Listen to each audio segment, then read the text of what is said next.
Welcome to Ghouls Night Out with your hostesses, Brandy and Jody.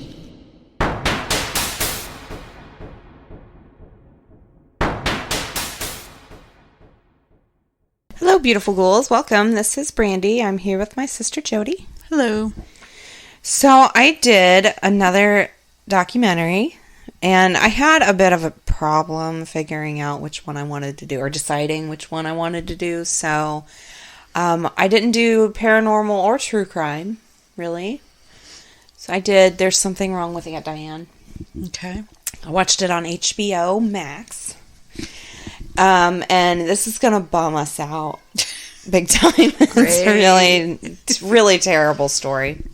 But it's very interesting. So we start with an aerial view of a highway, and we hear a call come in to the sheriff's department. And we hear Brad Katinas on the phone, and he said he's trying to help out a friend, and he needs some information. He says there are children on the way home from a camping trip, and they are in a car with their aunt. They just called, and the aunt is driving erratically. They say they think that the woman driving is having a medical emergency. They say that she called, and then she couldn't talk anymore, and there are 5 kids in her car. Next, we hear a frantic 911 call saying there's been an accident on Route 117. The witness says that there are little kids everywhere, and they aren't moving, and the car is smashed. Then on-screen text comes on. It says, on Sunday, July 26th, 2009, Diane Schuler drove the wrong way on Taconic Parkway for almost 2 miles, crashing and killing 8 people.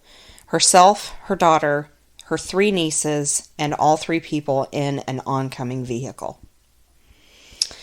So now we see what looks like a press conference, and her husband is speaking about her. He says she was a perfect wife, an outstanding mother, a hard worker, reliable, trustworthy, and he would marry her again tomorrow. She's the best. Then it cuts to security footage that was shot in a gas station, and we see a minivan pull in and stops right next to one of the gas pumps. A woman gets out of the driver's side. She walks in a straight line to the gas station, into the gas station. Then the camera feed cuts to the view inside the gas station, and we see the same woman walking with determination.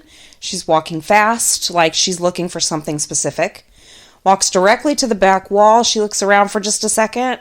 Then she approaches the counter, says something, which we can't hear. There's no audio. And then walks out without buying anything. Then we see the minivan drive out of the gas station parking lot. Then it cuts to a woman who is watching this camera feed and says that she has watched this footage over and over again, and she says she's fine. And that's really frustrating. Now we see that this is Jay Schuler, which is Diane's sister-in-law. So Diane's husband's sister. She's actually married to Diane's husband's brother. So she's talking about how she lives for mystery shows, watches them all the time. Now she feels like she's in one of them. There's so much more to this story, and you can tell she's upset. You know, she's trying not to cry. Now we see a news story that was aired after the accident. They show a burned out shell of a minivan, the one that we saw earlier in the security footage, and they start talking about the victims. Then we see a firefighter come on screen, and he says that almost everyone was ejected from the vehicle. They're mostly kids, and they were only able to save one young boy's life. Then we learn that Diane's son survived, but is clinging to life in the hospital. Then Diane's husband, Daniel, comes on, and he is remembering when he got that call. He said he actually didn't know what was happening. He just went to the hospital and then found out that there was a car accident when he got there. Then Daniel's brother and Jay's husband comes on, Jimmy, and he's talking about that day. He said that he saw Daniel get upset when he was on the phone, and he handed him the phone and said, at that point, they thought that Brian had died. Sorry about that. They thought that Brian had died and that everyone else had survived. Then Jay comes on and she says that she started telling the family that the little boy had died, and then later found out that that wasn't the case. Everyone else was gone. So Daniel didn't remember much about that day, obviously, just that he needed to take care of Brian. Then we hear the voice of Warren Hance at the funeral. And this man was the brother of Diane and the father of the 3 little girls that were killed in the crash. It was absolutely fucking heartbreaking. He's talking about how much he loved his sister, loved the family and the girls. And this funeral footage, I mean, obviously funeral footage isn't fun, but this is horrific. We just hear the audio from Warren, and he's keeping it together at first the very best he can. But then he starts talking about how everyone needs to hug your kids, cherish the time you have with them, and everyone fucking loses it. People are bawling. He starts bawling, and then it's just audio of a church full of crushed hearts. Just absolutely hard to hear. Just horrible. Okay, so now more text comes on the screen, and it says 5 days later. So now we see a state police press conference from August 4th, 2009, and a policeman of some sort announces that the autopsy performed on Diane Schuler is complete, and she had a blood alcohol content of 0.19%. The legal limit is 0.08, and it also showed that she had a high level of THC in her system. A reporter then asks the question, in drinks, how much had she consumed? Then Betsy Spratt is the director of toxicology in Westchester County. She answers her and states that your weight, or the person's weight, is a big factor in calculating how much alcohol was consumed. And she says that that was about 10 drinks in her system at the time. Dang, that's a lot. Yeah, this is fucking weird. It's weird, okay? Now we see another press conference, and we meet the Schuler attorney. His name is Dominic Barbara. And he states that he wants to speak about the events that occurred and says he didn't see any benefit to doing this, but the defendant's husband wants to talk about his wife. That's what he says. And so he says that she wasn't an alcoholic. She barely had a drink. She got in the van with the kids, and the drive that was supposed to take about 35 minutes took close to 4 hours. What? All the family members take turns saying that Diane was all about family, never drank. Something medical must have happened to her, and there was no way she would ever jeopardize the children's safety. Then we are at a house, and seems to be Jay's, and she's looking at the negative comments that these random people have left on social media, and she's talking to her son about Brian and how she doesn't want him to see these things written about his mother. And she says that they went from grieving the loss of, family to realizing people from all over actually hate them. Like they, once that toxicology report came out, people just, went nuts. Any sympathy turned to hate, and she says people don't know what happened. She's like, they just don't know us. They are adamant that she wouldn't drink and drive the kids around. 6 months after the accident, this is also text. 6 months after the accident, filmmakers approached the Schulers about making an investigative documentary on the Taconic tragedy. They're going to get all information they can to get to the bottom of this. And someone off camera asked Jay, what if we find something you aren't happy with? And Jay says, I've thought about that, but it's going to work out. She said she doesn't even want to think about, things not going her way, basically. Then the attorney's back, and he says the family came to him because they wanted to go public, and he had taken more grief over this case than any of the terrible cases that he's done. People are asking, how can you defend that drunk? And he thinks that she isn't that. So Daniel comes on and says he wants the truth. He knows his wife in personal and public life, and he thinks maybe she had a stroke. And they want to know the truth, good or bad. They also bring up the little boy a lot. They don't want him to grow up thinking that his mother is a terrible person. Now we start to learn. How old is the little boy? At the time of the accident, he was 6 years old. Now we start to learn a little bit more about Diane. She was born in 1973. She was the fourth child of Warren Hance Sr. and Eileen McCogue, maybe? And she was the only girl. When Diane was 9 years old, her mother left the family. Diane didn't talk much about this at all.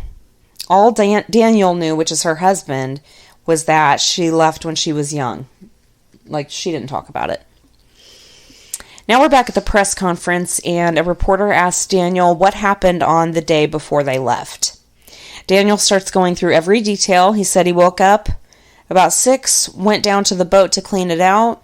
About 6:45 or 7, he woke Diane up and asked her to start cleaning the camper before they wanted to leave before traffic. She started cleaning and slowly waking up the kids, packing up everything. They had a couple cups of coffee, packed up the kids, and left.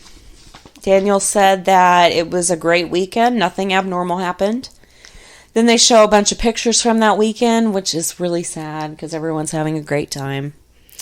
Then we meet Ann Scott. She's the owner of Hunter Lake Campground, and she's riding around her campgrounds in a golf cart, bothering random people trying to fish and enjoy their camping weekends. She says a lot of people come there and just forget life. With the fast-paced life people live these days, camping is one of the things that people do to get away. Then text comes back, and it states the day of the accident, which was Sunday, July 26, 2009. Daniel's back on, and he says, again, that morning they just got up. He said they made breakfast and coffee, cleaned everything up, packed everything up. He said goodbye to the kids. She hopped in her car, he hopped in his, and they drove away. Diane's brother, Warren Hance, receives a call at 9 a.m. Then an investigator from the New York police comes on and states that the call was from Emma, which was the Hance's oldest daughter, that said that everything was good, they had a great time, and they were looking forward to coming home. Ann comes back on and says that Danny was in front in the truck with the dog, and Diane was right behind him, and she said the kids were just yelling. They were all strapped in and just yelling about what a great time they had. She asked them about it and said they all wanted to come back. She said she told Diane to have a safe trip home, and she seemed fine. So around 9:30, they left the campgrounds. Then Daniel comes back and says that he was right behind her when they left, which I thought was weird because Ann said that he was in front. He also states in this clip that Diane had to stop and get the kids breakfast, which he said earlier that they made breakfast. Yeah. So I thought that was kind of weird, but again, like, his whole world crashed around him that day, so him getting a few of those tiny little things, or maybe they ate breakfast and, the kids didn't or something. Yeah. Who knows? But his statements are all over the place, honestly, but I can't really blame him. The investigators come back and state that it was pre-planned that Diane would drive all the kids back and Dan would drive the truck. They actually borrowed that minivan for that purpose. The minivan belonged to her brother, Warren, and his wife, Jackie. So Diane took the kids to get breakfast at McDonald's that was nearby, and Dan went ahead home. And they talked to a worker that helped Diane, and he stated that she did not seem intoxicated, and he didn't smell any alcohol or anything on her. They got the security footage of Diane and the kids inside McDonald's. The kids seemed to be having a great time in the play area. No obvious signs that Diane was intoxicated.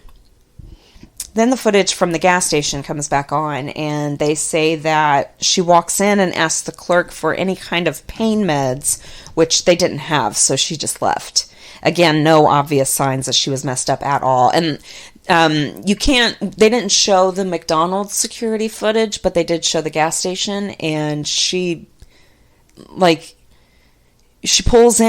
right, up right next to the gas pump. It's not like she hit the gas pump. She gets out, walks in a straight line directly into the door. She walks right up to the back, She's looking for Tylenol or something. So she's looking around a little bit, and then she obviously asks the clerk, and then she walks out. It's totally normal. Totally normal. It's weird. Now we see Brian, who is the sole survivor of the accident, and he is 6 at this time. Brian sustained a serious head injury in the crash. As a result, he is suffering from oculomotor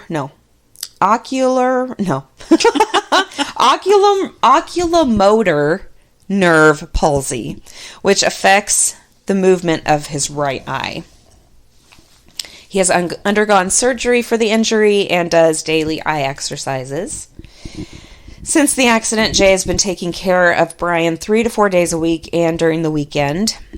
Now Jay's back on talking about all the kids and how great everything was before the tragedy. She starts talking about the grief of Diane's brother and his wife because they lost all of their girls at once. And she's saying that both families were so close, and she wouldn't think that they would allow Diane and Dan to take care of all their kids, if they thought for 1 second that she was an alcoholic, or, they wouldn't have agreed for her to, take our minivan and drive our kids around. Yeah. She said she doesn't want to speak for them. She said, but the women were like best friends. Almost all the families that were involved were asked to participate, but Warren and Jackie Hance declined to be interviewed. So we honestly don't know how they feel or what they think. So now we're with a woman looking at Facebook, and she's reading a comment that someone wrote, and she says, that's the day he died. Then there's more text on screen. Guy Bestardi, 49, Michael Bestardi, 81, and Daniel Longo, 74, were killed in the car that was struck head-on by Diane's vehicle. Now we see that woman again and find out that she is the sister of Guy, and her name is Roseanne Guzzo. And she is recalling that morning, talking to her brother on the phone, and he was so excited about family dinner that night. They were going to have spaghetti. And she says that at that point, you don't get any closure. So it's very quick, very sad. Now Dan is back with Brian, and he says he is his main priority. Obviously, he's having a rough time adjusting to this. And remember, when they're doing this, when they started this documentary, the accident was 6 months ago. So they really... That was quick. Yeah. So Brian is doing okay, and they are trying to get back to normal. Jay's back on, and she says that she was trying to talk to Brian, and he said Mommy's head hurt and she couldn't see. And he was adamant about this. And she said, then the crash? And he said, yeah. And then I flew out of the car like Superman. And she said his story hasn't changed at all. So Mommy's head hurt and she couldn't see. That's what he said. Now back to the day. It's 11:37 a.m. Diane calls Jackie Hance, the mother of her nieces, and tells her that they're running a little bit late. She said everything was fine. They had a normal conversation. The girls were in a play, and Diane was talking to Jackie about how many tickets she wanted her to get, and then they hung up, no problem. Now at 12 p.m., so about 20 minutes later, we see Interstate 87, and we hear someone stating that he was heading south on 87. This is Gerard Salerno, and he is one of the witnesses. He was in the middle lane, and the vehicle came up rather quickly and was in the right lane, moved over to back to the middle lane, then back to the right, and continued to make these erratic lane changes aggressively. And he said he looked and he saw a woman driving, and it seemed as if she was focused and concentrating on driving. He said the last move she made was she moved again into the center lane. She cut off a car, but that car was able to move out of the way. But each time she moved, it seemed very precise. He said he could also see the children's heads swaying with the movements of the car. Now it's 12:13, and they are at the Harriman Toll Plaza, and we meet another witness, Francis Begley, and his wife, and he said he was pulling into the rest area, and he thought they went past her, but she pulled out and got right behind him, and she was so close he couldn't see her headlights. Then the horn started beeping. Like, she was beeping the horn at this dude, going super fast, like up his ass. And they thought she was going to hit them. Then she got on the shoulder and pulled back, right, like she pulled over and then pulled right back behind him, honking at her horn, and they went into the rest area. His wife said they went ahead, and Diane veered off into the truck area. She said she saw Diane get out of the car. She thought maybe she was going to get sick. She was kind of bent over a little, and said that they went into the rest area, and when they came back out, Diane was gone. And that was about 12:30. Oh, then they were asked if you could do that again, what would you do differently? And he said he would have confronted her, and then he would have been able to see that there were a bunch of kids in her car, and he said he would have been able to stop her, or at least see what was wrong. So that's very sad. Now we are with a few of Diane's friends from childhood. And they were just talking about how fun she was when they were teenagers. They were, crazy teenagers. But Diane was very responsible at an early age. Said that she would take on the motherly role, and she was really good at it. She was always struggling with her weight. Never really dated when she was younger. Danny was her first love and only love. Now we're back at the press conference again with Danny answering questions. And someone asks him about the bottle of Absolute vodka that was found in the van, and if he knows where it came from or whose it was. And he says no. He doesn't know how it got there. He doesn't know whose it was. Now we see a clip from Larry King interview where he's talking to Dan and basically asks the same thing. Please explain the bottle of vodka that was found. And Dan says they usually kept a bottle of vodka in the camper for the whole season. Like, one bottle would last them the entire season. So obviously he's making it sound like they didn't drink much. Why it was in the car, he says, my wife packed up everything from the camper and left it for him to load up. He said he had no idea it was in there or why it would be. And Larry asks, is it possible she was an alcoholic? He says, absolutely not. I've been with her for 13 years. Larry says, okay, why come on here? Why are you still speaking out? And Dan and Jay say they are very concerned about other families thinking that a drunk driver killed their loved ones. And they want the truth to come out. Then we come back to the sisters of the other guys, of the other car that was hit. And they say, we have forgiven Diane, and we pray for everyone that was involved in the crash. And she said, the family that's still alive, however, we're working on them. I was like, holy shit. What now? What? She said that they have forgiven Diane for what happened.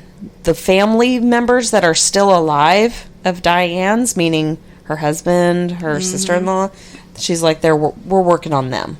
Why? Because they refuse to believe they that refuse she was at fault? Yes. They refuse. Okay. So stories kept changing. They're lying. They say that, I'm sorry she made a mistake. Now they're like, okay, what are you hiding? Like, why aren't they acknowledging these things? Like, are they trying to hide something? What happened between you and your wife that pushed her to drink? Like, possibly. What's with the denial? Basically, like, what are they trying to hide? The right thing to do would be to admit it and don't let this happen to another family, is what they're saying. Yeah, something had to have happened. Something's going on. Yeah. So now back with Dan, and he is looking at Diane's old appointment books, and for some reason he's pointing out doctor's appointments. Apparently she had a lot of doctor's appointments. Now there's more text, and it says, we enlisted the assistance of Dr. Harold, some crazy foreign last name that I cannot pronounce. I think he was French or something. But anyway, who reviewed the police reports and our interview footage in order to come up with a forensic psychiatric autopsy of the case. So he comes on and states that people seek to preserve memories of the dead as a silver lining to the loss. So now Diane's family is left with either accepting the fact that she was bad because of the bad thing that she did, or trying to prove that she didn't do this bad thing. But they have no evidence of anything else. Well, no, it sounds like they have evidence that she was drinking. Yes, yes. Yeah. So he also says that when people are demonized, their loved ones will go in the complete opposite direction and try and make them seem as if they are saints, which neither is true. Obviously, neither is true for anybody. Mm-hmm. So Dan's parents come on, and they really, really liked Diane, said that she was very motherly, and they were in love with each other. Nothing but good things to say. Hard worker, great mom, wonderful wife. Everyone that she worked with loved her. She had a lot of work friends. Then more text. Says at the time of death, Diane Schuler was the director of credit billing and collections at Cablevision, earning a salary of about $100,000 annually. So we meet Sue, a coworker. She said she was very good at her job. And then they start talking about, like, Diane's demeanor. She said that everything was ironed. Like, all the kids' clothes were ironed. Everything had to be just so. And everyone was like, how do you do all this? Like, she took on everything. Dan's mom even said that Diane treated Dan as if he were one of her kids. Like, she was just like that. She took on that role.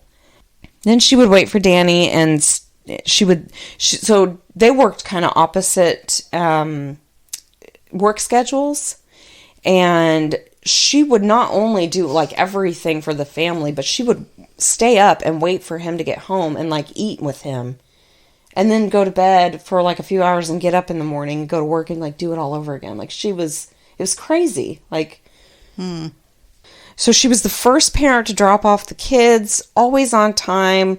Kids always looked impeccable. She chaperoned for things. She donated for school parties and worked full-time. Like, she was driven to be supermom. Now we see a clip from an Oprah show where she is asking a PI about the THC in Diane's report, and he's like, I don't know why. He's like, but back to talking about the autopsy and how it can't be right, and they must have messed up somehow. That's what they're saying. Like, they're just not accepting. So they hire private investigators, the Schulers. And they paid so much money to look into the case, and they say that nothing was done. And this private investigator was Tom Ruskin, and he led them on, stating that they were right, had them give him a bunch of money, and then nothing was done. His firm did conduct an investigation, which included interviewing Diane's friends and family, canvassing the campground and the route for leads, and obtaining video footage from the Sunoco gas station. According to Ruskin, all monies were spent on these activities and on lab tests. But he never gave them any information. He never reached out and, like, told them anything, apparently. Sounds like he didn't find anything except what has already been stated. So now we're back with the attorney, Dominic, and they ask him about what the PI did. And he said he was hired to go over the case and had used him on a couple of other cases, and he did very well. He says, I don't know what happened here.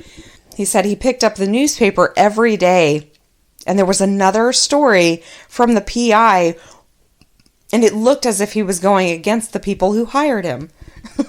Meaning he just wasn't finding what they wanted him to find. Exactly. He was finding what happened. Yeah. What they don't want to believe. Yeah. Or admit to. Right.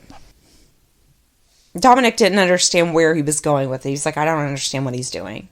And he asked if they had interviewed him yet, and they say that they were working on it. Then we hear a phone call from Tom to the filmmaker, and he's basically saying that he won't do any interviews for less than $25,000. So basically they asked him to be interviewed for this, and he was like, no. So now we see Jay, and she's looking through the documents that the filmmakers were able to provide for them, and says that she's been waiting a year to see these same items from the private investigator, and they were able to get them so easily. They are going through her medical history and start talking about a tooth that had been really bothering her lately, and how, like, she wouldn't go take care of it. It had been bothering her for years at this point. She had some sort of abscess. Now they have more information, but still no answers. So back to the day of the accident, and there was a wrong number that was dialed from Diane's phone at 12:55.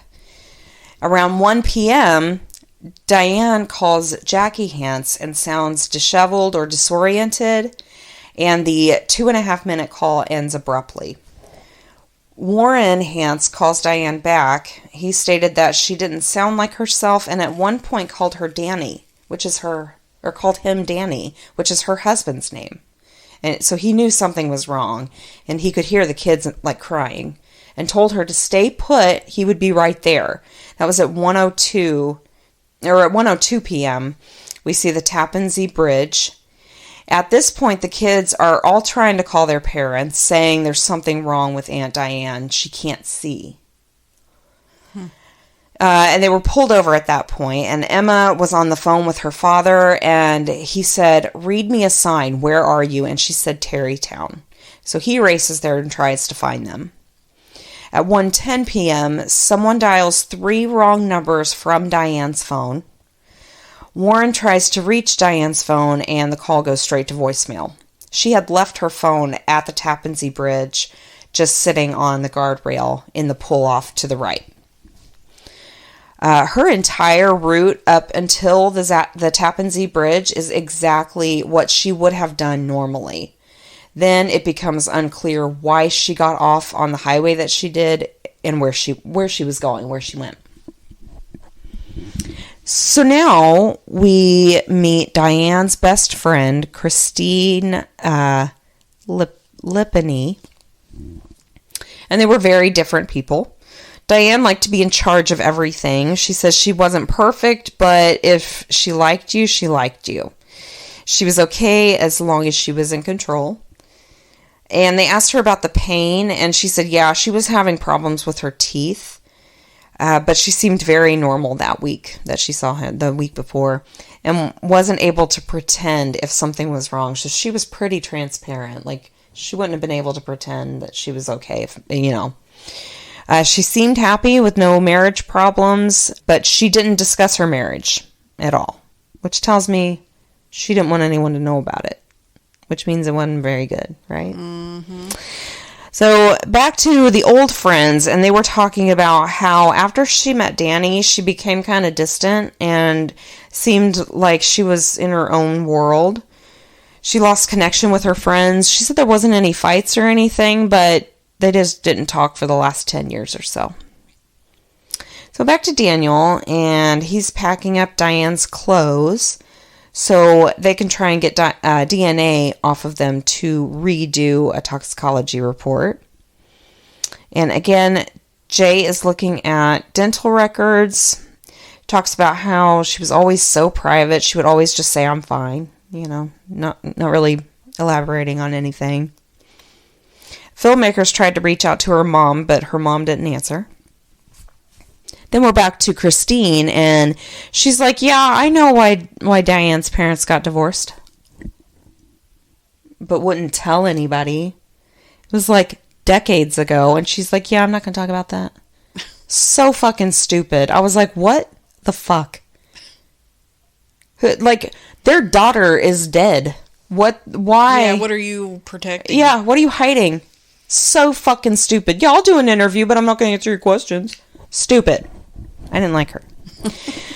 Then back to the old friends, and they say that they didn't know why, but everyone was very upset when the divorce happened. They think that her mom left with a family friend or a neighbor, possibly, like cheating. Mm-hmm. But Diane never wanted to talk about it or deal with it. She wanted to act like it never happened. Everyone was so secretive about it. The mother apparently tried to talk to the family, but it seemed that Diane in particular had a huge grudge against her mom. Actually, her brothers had a relationship with her mom, but Diane refused. And that's very odd for a little girl to act towards her mother. Like, that's, I kind of wonder if her dad talked to her and like made her think that, because like a little girl wants to spend time with her mom, like that's very, and for her brothers Unless to have, she's a daddy's girl and her mom cheated. Yeah, but for the brothers to have a relationship with the mom and then the only girl not, it's just kind of strange. Messed up, totally. Now we hear a phone call, the phone call from the very beginning, and poor Jackie is freaking out, trying to call anyone, trying to get to Diane, and stating that it was unusual for Diane to be acting like this. Police are trying to find this van, and they can't tell how she got to the exit that she ended up at. And they're trying to track her phone. Dan and his brother start that way, trying to find her. Then Betsy is back talking about how much alcohol had to be in her system. It would have been almost a Coke can full of alcohol. How much she had in her system. She was like 20% alcohol. That's a lot. That is a lot. I'm almost wondering, they keep bringing up the tooth issue, saying that she had an abscess tooth or whatever for years. Yeah. What if it got infected and it went into her brain? That's actually one of the, and I don't know his name, it'll come up later, but he's some sort of medical examiner. He's very popular. He worked on the JonBenet Ramsey case, and they actually asked him about that. Oh, so. Okay. Jumping the gun again. Sorry. That's all right. But that much alcohol is associated with memory blackouts. Like, you can't drink that much alcohol. You can't. It's I'm crazy. wondering if she was in so much pain. She was trying to, she was looking for the Tylenol. She was trying to do something to ease the pain. Yeah, So maybe she obviously overdid it. That's what they think. That's what her family thinks anyway.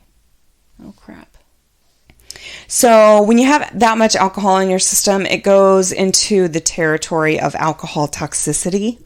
This is a level where people start to show up at the ER unconscious or even in a coma. Plus, she had THC in her blood as well, and a high level of that.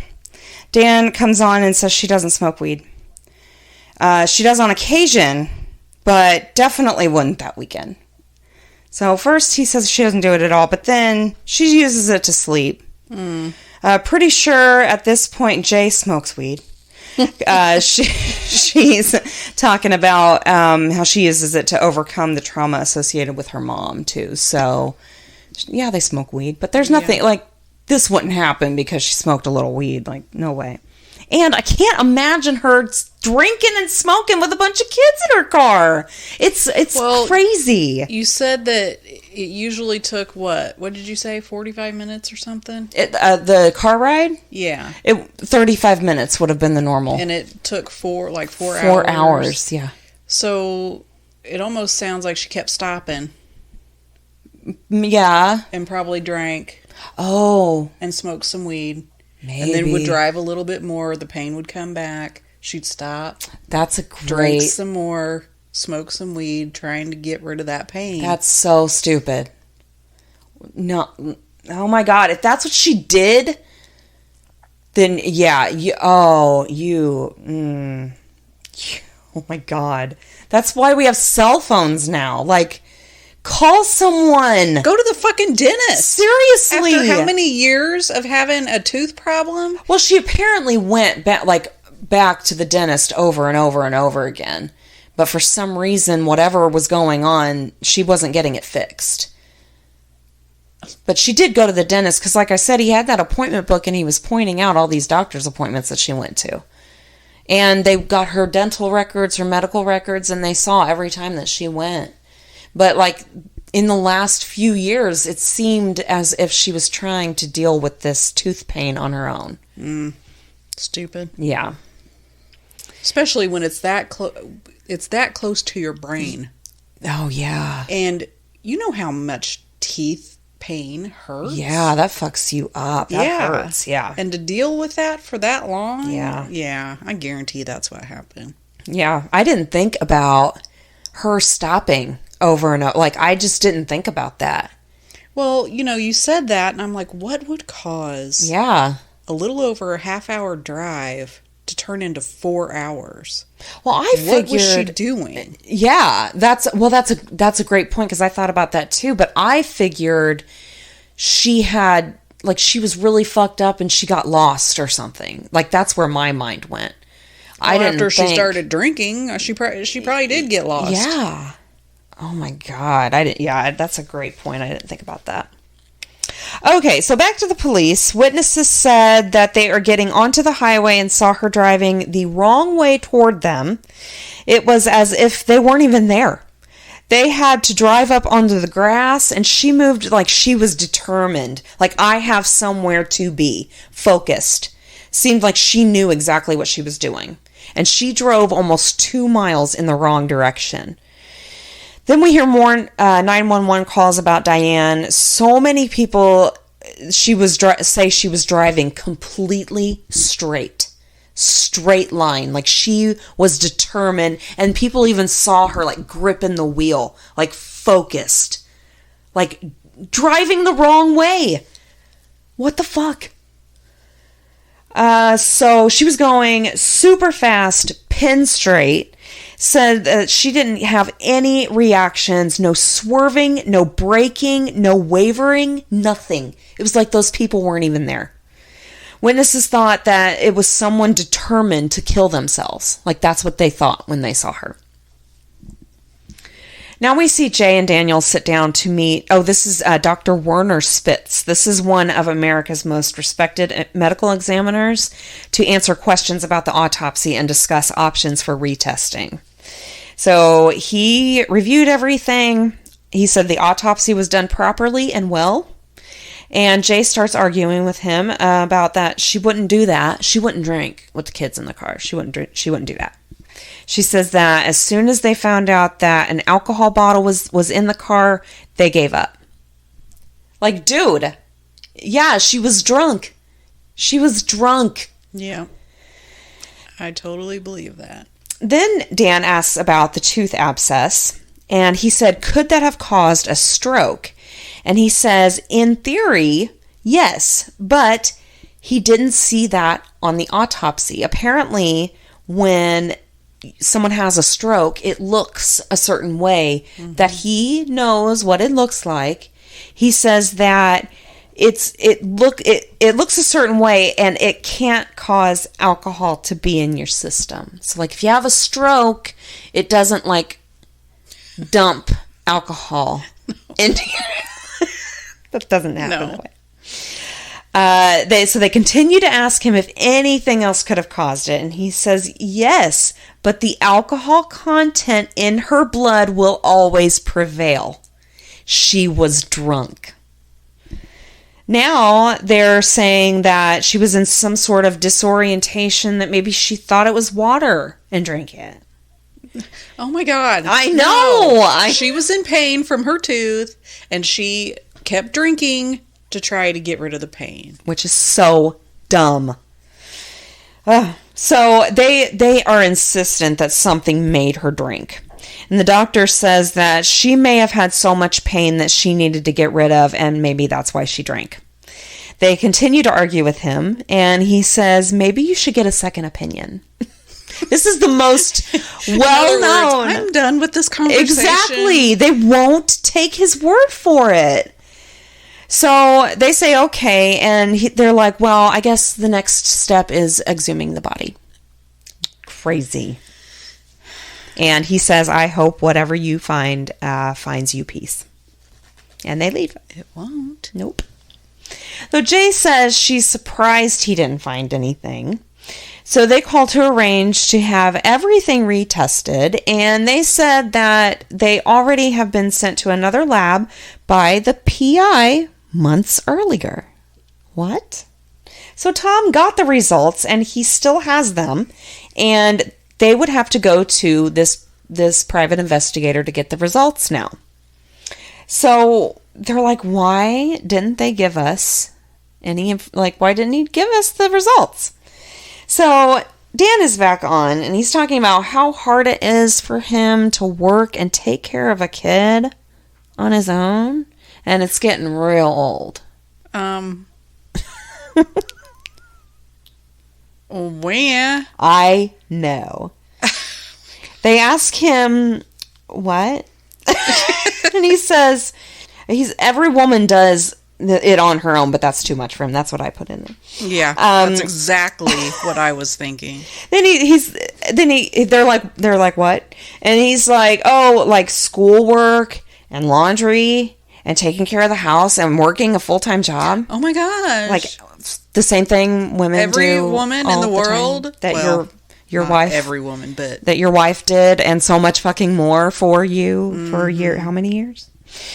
Then Jay comes back on, and she's like, you have all day off. You see Brian for 5 minutes, then take him to school. I work 14 hours, then go take care of Brian nights and weekends. She's like, I don't understand. What is he tired of?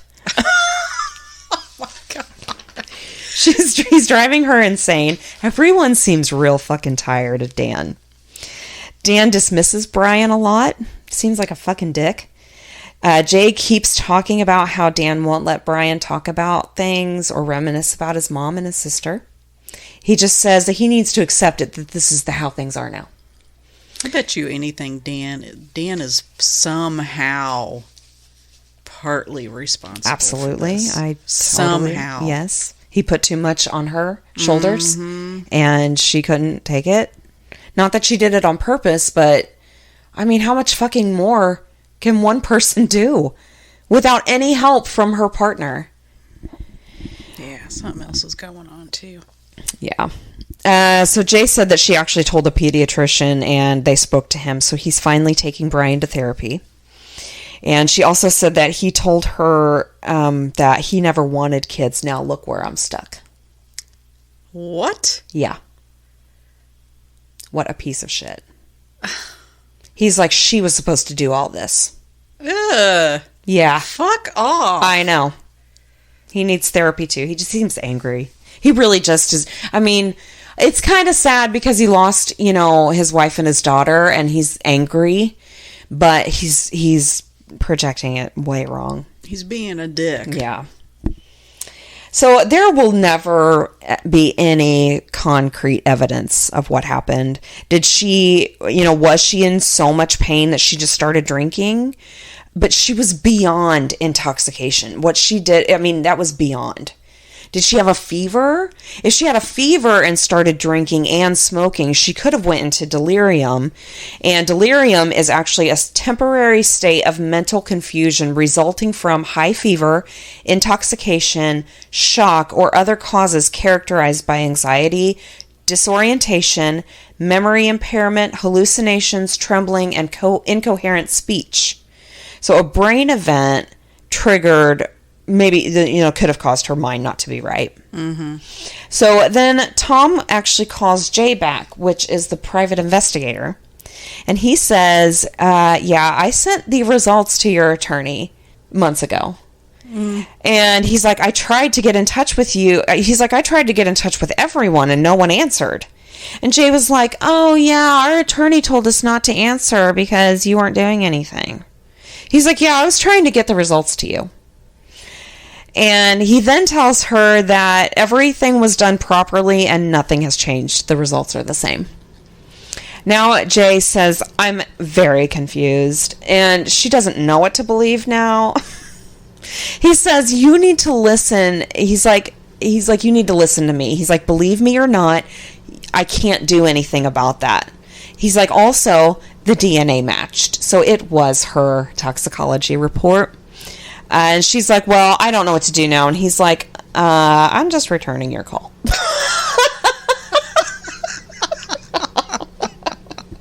Sounds like everyone is tired of both of these people. Yes, listen to them. It's ridiculous. Like, I understand that that's a fucking terrible thing. Yeah, and definitely. She messed up.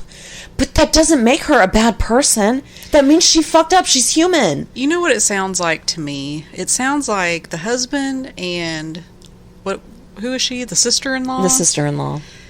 They just can't stand the fact that everyone is pissed off Yeah. at their family. But So they're trying to do everything they can to prove that this isn't their fault. Which it's not their fault, but yeah, it's their loved one's fault. They're still a part of it. Yeah. They don't want to be a part of that. Yeah. So they're trying to find everything they can to try to disprove what really happened. Yes. And that's not going to happen because... Right. Because what happened. Yeah. Yeah. So now we have reached the time of the crash. It's 1:35 p.m. on Taconic Parkway, northbound, mile marker 4.1, and we hear more frantic 911 calls about a horrible crash. There are numerous fatalities, possible car fire. So she hit the Bastardi car and another car before she ends up down a hill where the car catches fire. People knew that there were kids in the car. They were trying to find them. They were trying to find out who was in the car. They finally get the driver door open, and Diane, rolls out onto their feet.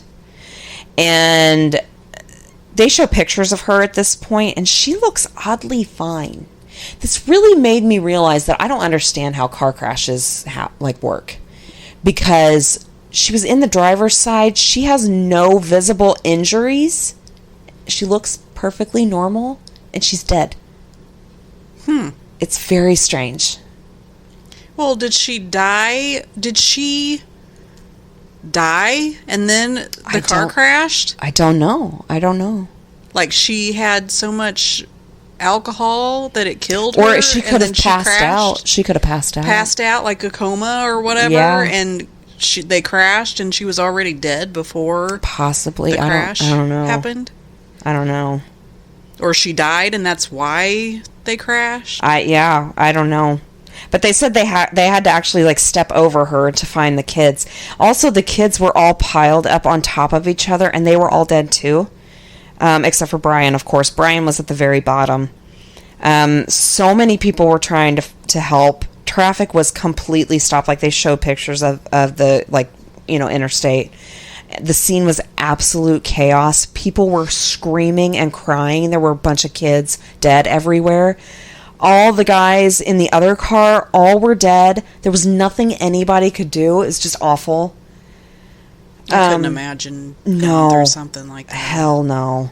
And they showed witnesses of people, the normal people just driving down the road, trying, seeing this and trying to help them and coming across so many dead kids, and you could, they were just bawling. It was just awful. poor Jackie, poor Warren, they are like the two biggest, victims, I think, in this family. They lost all of their girls all at once. The other guys were old. Not that they deserved to die or anything, but, No. they were super old. They lived their life. Just the babies are it's just awful. Mm-hmm. Diane wasn't a bad person. Something very terrible must have happened. Don't think it was done on purpose. It's just a tragic, tragic accident. Daniel still wants to exhume her body and continue testing, though, but he hasn't gotten permission for that yet. And Brian continues to go to therapy, which is good. That poor kid. I know. So that was that. Well, his father is a piece of shit. Unfortunately, yes. But Jay really does seem to love him, and, they do really well with him. They showed him, obviously they're on camera, so they're going to be, Yeah. But, they were doing he does his little eye exercises, and I actually did the math, and I think he's 18 now. Oh, is he? Yeah, so hopefully he's doing well. Yeah, hopefully. But just fucking crazy. Crazy. Yeah, that's a really great point that you brought up about how long the trip took. And, if she would have stopped, multiple times, that does make more sense. Because I was actually wondering why it would have taken that long, too. She had to have been stopped somewhere and was just chugging. Yeah. Had to have been. And I don't think it was because she is an alcoholic. No. I think it's because she was in pain from her tooth Yeah, problem. I think you're right. Because she did. She went to that gas station looking for Tylenol. Mm-hmm. And what gas station doesn't sell Tylenol? I know. I thought they all did. They all have a little section that's got antacids and Tylenol and Advil. Just little emergency things. Yeah. Just in case. Yeah. That's what I thought too. It's crazy. But that's the third time I've watched that documentary, and it's really nuts. And it really seemed like she was perfectly fine, and then immediately something went fucking wrong. Yeah. So who knows? But with it's toxicology reports. The DNA matched. It was her. She was drunk. Mm-hmm. It's fucking crazy. Because even if you were an alcoholic, you're not going to all of a sudden drink so much at once. Right. Right. It's... Yeah, something was going on. She was in pain. And she was trying to... Another thing that I thought of, too, I have a very unique relationship with pain. It's been there for me my entire life. And so I'm kind of used to just dealing with it. If you had a 35-minute drive, wouldn't you think you would just want to make it home and then drink? Yeah, that's not a very long drive. No. Something. That's why, maybe you're right. Maybe because it was, so close. Maybe, an infection had reached her brain or something. And maybe it caused her to not think clearly or something. Maybe. I don't know. Maybe that alcohol was in the car and she wasn't thinking totally right, and she's like, oh, well, maybe this will help. Because she couldn't find any Tylenol anywhere. Super strange, though. I don't know. It's just weird. It is weird. The whole thing. And I don't think she would be thinking right anyway to drink with kids in the car. No. There's something happened in her head that wasn't right. Yeah, I think you're right. I think something had affected her brain in some way, shape, or form that wasn't obviously apparent on the autopsy. Yeah. Because, and again, they did show pictures of her after her death, and it's not like she was burnt up in the fire or, they performed an autopsy, on a intact body. Yeah. So maybe, I don't know, would they be able to see an infection in her mouth that would, would they see brain inflammation or something? You would think so. You would think so. But maybe when they did the autopsy, they didn't think to look for that. Yeah, maybe. And by the time they did another autopsy, right? I think they retested the first autopsy. I don't think they actually performed anything further on the body. Oh, well then, yeah, maybe if they're not looking for that, Yeah. you know, maybe I mean, obviously, I don't know how it works. Yeah. But yeah, why maybe would that's they? not something that you would normally, do on a normal autopsy. I don't see why. I mean, well, maybe because don't they take out the brain? I think so.